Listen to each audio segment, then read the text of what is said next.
blinded by belief.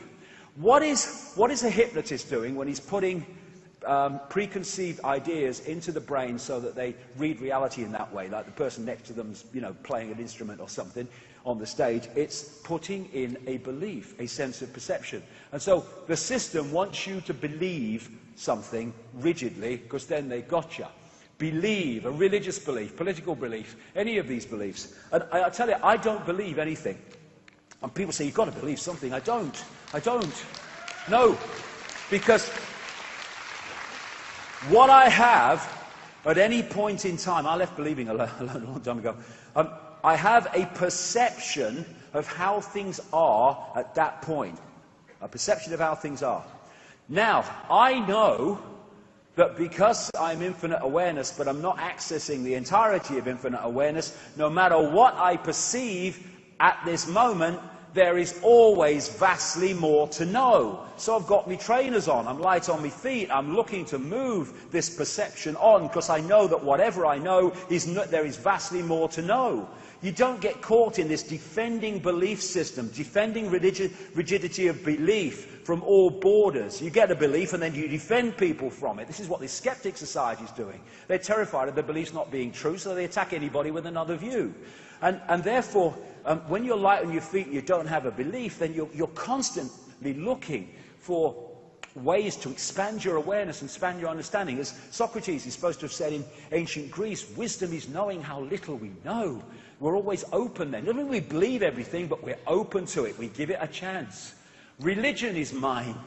The belief of religion is mind. And it's one religion, Oh, yes, it's the Archontic religion under different names. Okay, what are you? I'm a Christian. All right, well, that's nice. So what does that mean?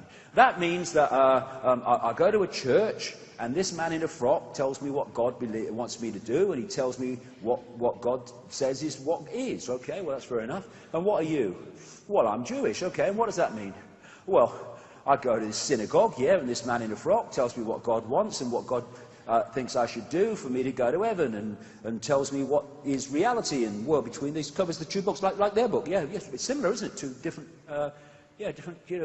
testaments. Right? Okay. So who are you? I'm a Muslim. Oh, really? A Muslim? What's that mean? It means I go to the mosque, and these men in frocks tell me what to believe, and what God wants and what I should do to please God. Well, that's what he told me, and he told me it's one blueprint. They just call it a different name. It's like having a computer game and calling it different names. We call them religions. They're prisons of the mind. This is a hypnotist stage show.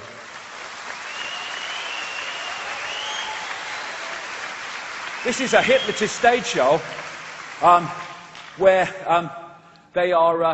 they've been hypnotized to believe they're evangelical Christians. They're not, but they believe they are. And we need to worship. We need to worship sports stars, worship politicians, worship entertainers, worship deities. We need to look up because we're down here. Part of the genetic manipulation that went on with humanity is they removed the vertebrae in the neck, so we're always looking up. Heaven's up there, everyone's up there, and I'm down here. And all the rest. What was it? Val Dunican. Remember Val Dunican? Walk tall, walk straight, and look the world right in the eye. That's what my mama told me when I was about knee-high. She said, son, be a proud man and hold your head up high. Walk tall, walk straight, and look the world right in the eye.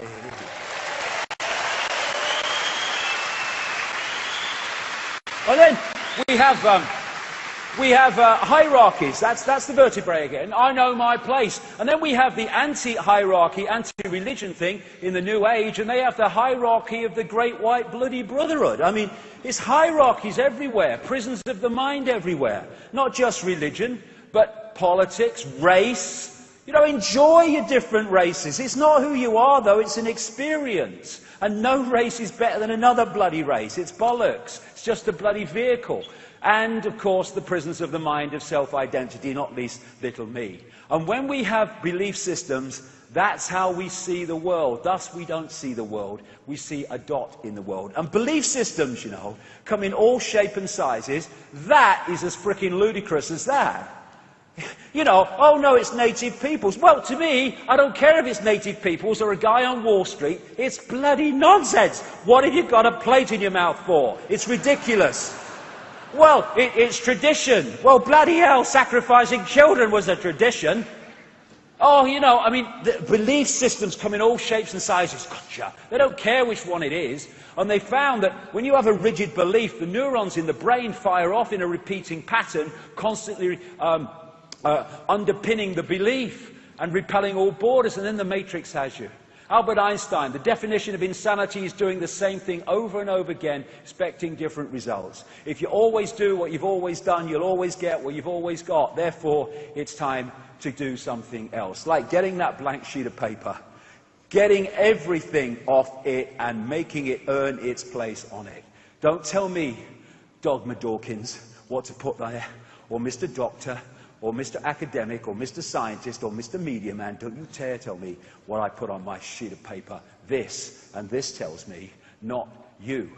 And then we can start to break the mold of being what other people tell us we should be, thus being like everyone else. Walk tall, walk straight and look the world right in the eye. Walk tall.